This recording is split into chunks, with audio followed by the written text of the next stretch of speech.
بسم الله الرحمن الرحيم. السلام عليكم ورحمة الله وبركاته. intaan u galin barnaamijkeena dabcan waxaatiin walaalahayga iyo asxaabteeda gaarka ah ujeedka naga dhow ee kanaalka waa gaarida 1000 subscribers si dhaqso ah sida daraadeed haynaga hilmaamay inaad rukumato kanaalka oo aad subscribe dhahdo haddii aadan nagu xirnayn aad ayaad u mahadsan tahay.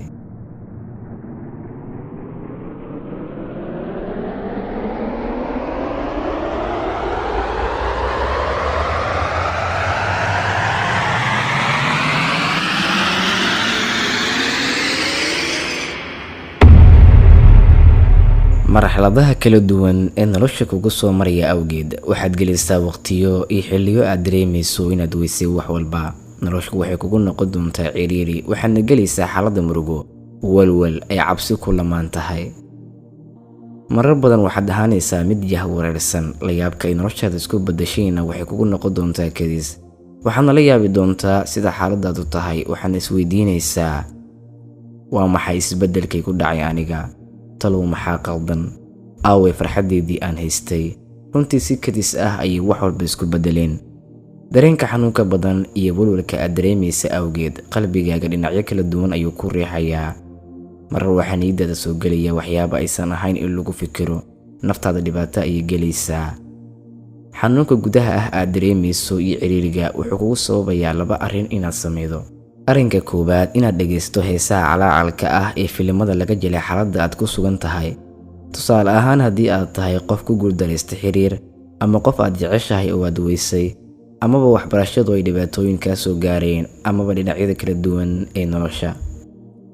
daqiiqadaha aad dhegeysanayso heesaha iyo daawashada filimada inta uu socdo fiidiyogaas ama heestaas waxaad dareemaysaa in wax walba ay ku saxsan yihiin, naftaaduna way degaysaa. laakiin daqiiqada uu dhammaado fiidiyogaas xanuunka ayaa dib kugu bilaabanaya, waayo waxaad aaday meel aan ku munaasab ahayn in la aado, oo aan ahayn meeshii murugada iyo cabsida iyo walwalka aad dareemayso lagu dhayi lahaa.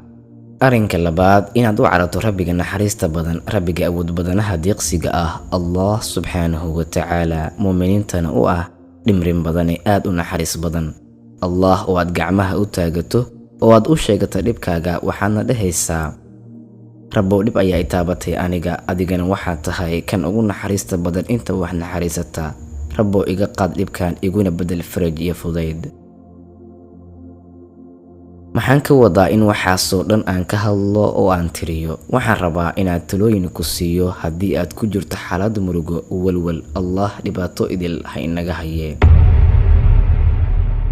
nabiga calayhi salaatu wasalaam qofka muuminka ah marka la marayo xaaladahan oo kale waxyaabaha uu ku tilmaamay sifaadka mu'minka ah waxaa ka mid ah xadiidka nabiga calayhi salaatu wasalaam imaamu tirmidi uu warinayo. wuxuu nabigu calayhi salaatu wasalaam ku yidhi, waxaan la yaabay aragga mu'minka arrimihiisa oo dhan khayr iyo barako ayay isaga dhisan yihiin iyo qalbi furnaasho. argagax la'aantaas, murugo iyo walwal la'aantaasna mu'minka bis ayaa iskale ayuu yidhi nabiga calayhi salaatu wasalaam. haddii ay mu'minka soo wajahdo arrin ka farxisa caafimaad iyo barwaaqo ay soo wajahdo, wuu shukrinayaa, wuxuuna leeyahay alxamdulilah.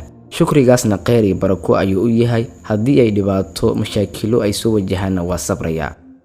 sabar walaal haddii aad dareemayso inaad weysay shay waliba. xusuusnow geeduhu waxay lumiyaan caleemahooda sanad walba, welina way taagan yihiin, waxayna sugayaan maalmo kale oo wanaagsan. walaal wallaahi aamin, waxaan hubaa in xaaladan aad ka bixi doonto oo aad heli doonto farxad aan qiyaas lahayn. ogow xaaladu daa'im ma ahan, adigna laguma qorin murugo iyo dhibaato inaad ku jirto. waa xaaladu allah subxaanahu wa tacaala kugu eegayo, waxaana laga doonayaa qofka muslimka ah inuu ku sabro xaaladaha dhibaatada iyo murugada leh. ogow walaal, inta uu sabarkaadu la egyahay ayaa farxadaaduna la eg tahay. qof kasta wuxuu raadinayaa waddada farxadna ma helo qof aan soo marin waddada murugada, fashilka, walwalka iyo dhibaatada. ma jiro qof ku dhashay dunida farxad. qof waliba marka uu dhalanayo wuxuu dhashay isagoo oynaya, wuxuuna dhiman doonaa isagoo loo oynayo. gabay carabi ah ayaa macnihiisu wuxuu ahaa, intaad adduunyada ku nooshahay amarka ilaahay subxaanahu wa tacaala xafid, oo diinta ilaahay subxaanahu wa tacaala kugu deeqay xafid, oo siduu ilaahay subxaanahu wa tacaala doonaya u soco, si maalinta aad dhimato dunida aad uga baxdo adigoo faraxsan, dadkuna agtaada ay la ilmeeyaan. intaas ayaa kusoo gabagabaynaynaa barnaamijkeena. wassalaamu calaykum waraxmatullaahi wabarakaatu.